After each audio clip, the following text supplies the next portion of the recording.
it's worth noting a few things about the forms. Notice Plato's description of the forms does not mention circular objects like cartwheel or barrel. And when he's talking about the virtues of the state, virtues, presumably they're forms. Courage, one of the virtues, there's a form of it.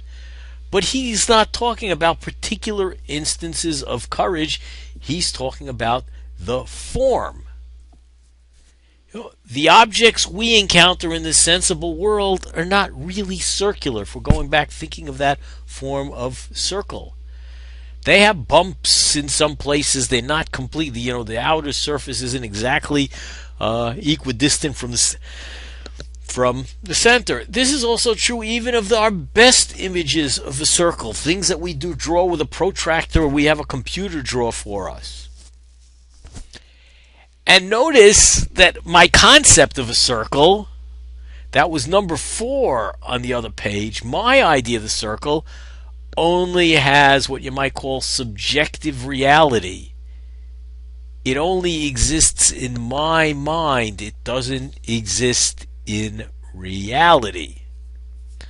So the form, that is the universal idea of a circle, what we were talking about number 5 earlier, that is what has objective reality. That is what's really real. Those are the kinds of things that make up reality, that make up the cosmos, the universe that we're talking about. So now we have these funny kind of ideas, these universal forms, these universal ideas that live, we're not quite sure because they're not material objects, so people sometimes wave their hands a little bit, and sometimes people waving their hands when they have a hard time describing things or explaining things, so they use hand gestures to try to get there. But it's in some sense in Platonic heaven, in Plato's heaven, we have these forms. And it's not surprising I should call them heaven, because when he talks about them in many of the dialogues, they take on a characteristic, a godlike characteristic. They're almost divine.